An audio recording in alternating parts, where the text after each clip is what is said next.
Hello, I'm Eugene, and this is my film show.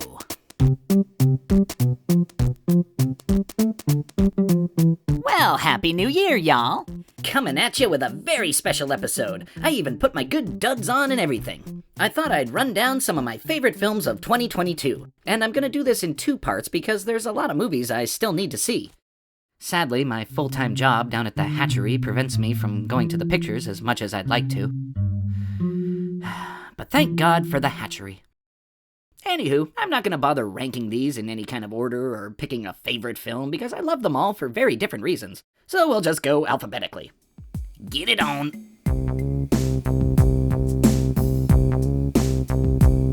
Apollo 10.5, A Space-Age Childhood. Richard Linklater's delightful animated autobiographical film about growing up right around the corner from NASA headquarters in Texas. There's not much of a plot to speak of, but Linklater specializes in making films where you just kinda hang out with the characters. And the rotoscope animation makes every little detail of these people's day-to-day really come alive in a way that I don't think it would if you were just simply looking at actors. Anywho, go check out my earlier review for a deeper dive. I'll put the link in the description for you. That is what a nice guy I am.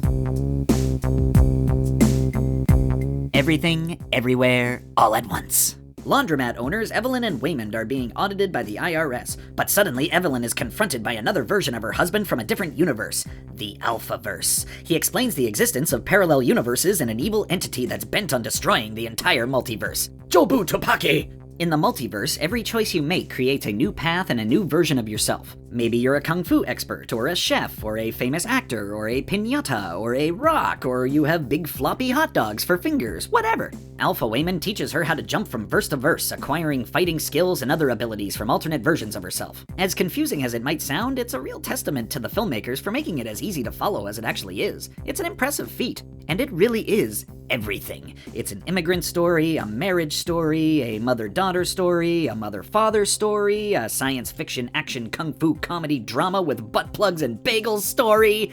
Everything. But as crazy and off the wall as it gets, there's still a very strong emotional core holding things together. Evelyn explores her deepest feelings for her family and has many revelations about herself and about those closest to her. Michelle Yeoh gives the performance of her career, and we also get the glorious return of Ke-Huy Quan, who's best remembered as Short Round from Indiana Jones and the Temple of Doom. This really is the little movie that could this year, and it stands a serious chance at some Oscar gold. In the same year that Marvel Studios put out a film about the multiverse, who would have thought that a fairly low-budget little movie would come out of nowhere and kick Marvel's ass at the multiverse game, as well as receive nearly unanimous praise from critics and audiences. Quite a mind-blower.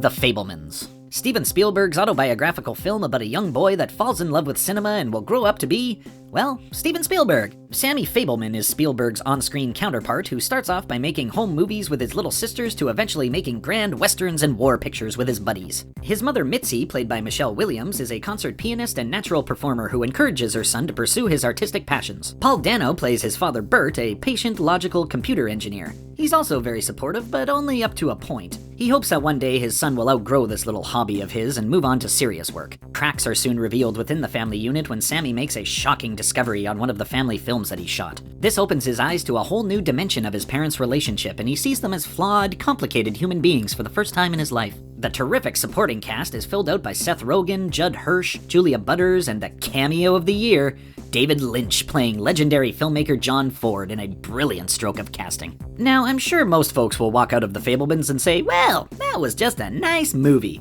Good going, Steve. But if you've ever had artistic ambitions and filmmaking dreams of your own, I think you'll relate much more deeply than others might. Steven Spielberg has been a filmmaking hero to myself and countless others around the globe for decades now. His very name is synonymous with movies, and seeing him finally put his own story up on screen, warts and all, is really something special. Good going, Steve. Pinocchio. No, not that Pinocchio. I'm talking Guillermo del Toro's Pinocchio, which was brought to life through the magic of stop-motion animation. Del Toro puts his indelible stamp on the classic fairy tale while still staying true to its basic framework. You know the story beats. A woodcarver named Geppetto builds a little wooden boy, which is brought to life by a blue fairy. The boy is lured into joining a puppet show by a crooked carny. There's a narrating cricket, a giant sea monster, yada yada yada. But the timeline is bumped up a bit to World War II, so there's an undercurrent of the fascism movement taking place in Italy at that time. You also won't find When You Wish Upon a Star or any of the old Disney music here. Instead, we're treated to a handful of new songs, my favorites being Ciao Papa and Everything Is New to Me. The voice cast includes David Bradley, Ewan McGregor, Christoph Waltz, Ron Perlman, and Tilda Swinton. And just wait till you see who Cate Blanchett voices. Del Toro and his team of designers, sculptors, animators, and artisans have really made something remarkable here. Sorry, Disney. Go regurgitate your old crap somewhere else. RRR. Rise, Roar, Revolt. Now this was easily the most thoroughly entertained I was at the movies this year. And I mean thoroughly. It's an Indian film from director S.S. Rajamouli, and it was the foreign language crossover movie event of the year, with Western audiences losing their minds over this picture. It tells a fictional story about two real-life Indian revolutionaries, Raju and Bhim, set during the British Raj in 1920. Bhim is a powerful guardian of his tribe, but he has left them and ventured into Delhi in search of his abducted sister Mali, taken by those lousy English. Raju is an ambitious officer in the British military police. When the higher-ups catch wind of Bhim's arrival, Raju volunteers to seek him out and arrest him. This proves difficult as nobody knows what he looks like or anything about him, so Raju goes undercover to try to sniff him out. The two men eventually do meet under truly epic circumstances, but Raju is unaware that Bhim is in fact the man that he's hunting. And so the two men become friends.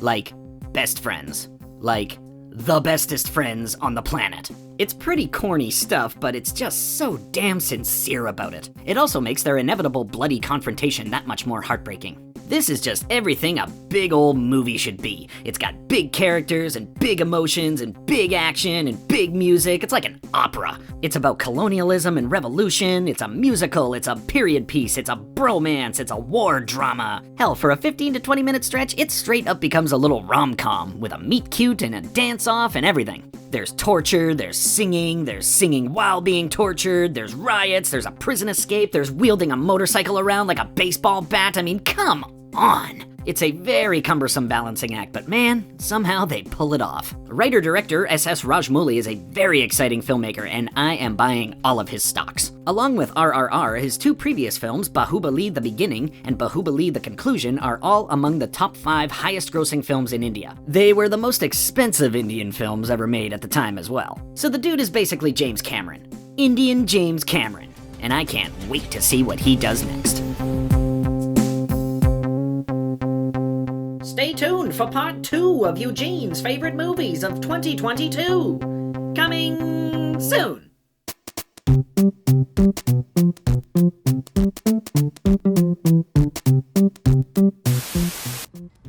When the horizon's in the middle, it's boring as shit.